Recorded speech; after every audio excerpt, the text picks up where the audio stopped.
नरेश मीणा को किरोड़ी लाल मीणा के साथ लिए गए उस निर्णय पर अब पछतावा हो रहा है और कहीं ना कहीं उनके मन में चल रहा है कि वसुंधरा राजे की अगर बात सुन लेते वो उस वक्त, तो आज बीजेपी में एक बड़े मंत्री के पद पे होते। नमस्कार, आप देख रहे हैं द फैक्ट इंडिया, मैं हूं अंकिता और ये बातें मैंने क्यों कही ये बताऊंगी इस वीडियो में आज आपको। दरअसल अभी नरेश मीणा जब जेल से बाहर आए थे तब मीडिया से रूबरू हुए तब उन्होंने कहीं ना कहीं ये बात कह भी दी और उनके मन में ये बात झलक भी रही थी कि जो फैसला उन्होंने किरोड़ी लाल मीणा के साथ मिलकर लिया था कि जब वो बीजेपी के साथ दिख रहे थे और फिर किरोड़ी लाल मीणा के कहने पर वो वहां से चले गए और अलग पार्टी से जुड़ने की बात जब सामने आई और फिर किरोड़ी लाल मीणा तो वापस बीजेपी में आ गए, लेकिन नरेश मीणा बाहर रह गए और इतना संघर्ष करने के बाद भी नरेश मीणा को कोई पद नहीं मिला, कोई सीट नहीं मिली, यहाँ तक कि विधायक भी नहीं बन पाए। और समरावता जो मामला हुआ उसके बाद तो नरेश मीणा की लोकप्रियता तो बढ़ गई, लेकिन अभी भी उनकी राजनीति की जो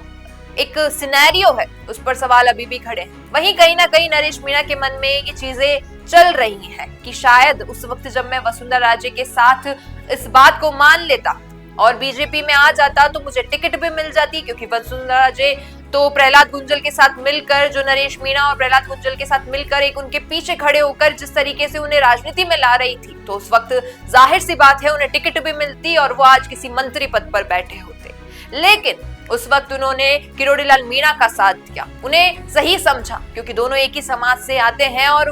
लोग नरेश मीणा को छोटा किरोड़ी भी कहते हैं, तो उन्होंने सही समझा किरोड़ी लाल मीणा के साथ जाना। लेकिन जो उनके साथ हुआ वो जाहिर सी बात है एक इंसाफ नहीं हुआ। और अब जब समरावता के इस प्रकरण में उन्हें उम्मीद थी कि किरोड़ी लाल मीणा उनका साथ देंगे, तब भी किरोड़ी लाल मीणा पीछे रहे और ये बात उन्हें अफसोस के तौर पर होती है, उन्हें पछतावा है इस बात का कि मैंने उस वक्त ये निर्णय गलत ले लिया।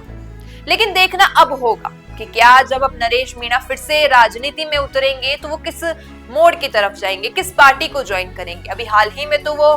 झालावाड़ मामले को लेकर फिर से जेल में गए हैं, लेकिन जब वो फिर से जेल से बाहर आएंगे तब वो किस पार्टी की ओर अपना रुख करेंगे और क्या कुछ समीकरण रहेंगे, ये आने वाला वक्त बताएगा। आपका क्या कहना है ये कमेंट में दीजिएगा अपनी राय। अगर वीडियो पसंद आया हो तो इसे लाइक करना, शेयर करना और हमारे चैनल द फैक्ट इंडिया को सब्सक्राइब करना न भूलना। धन्यवाद। ताज़ा खबरों के लिए विजिट करें द फैक्ट इंडिया की वेबसाइट और डाउनलोड करें द फैक्ट इंडिया ऐप।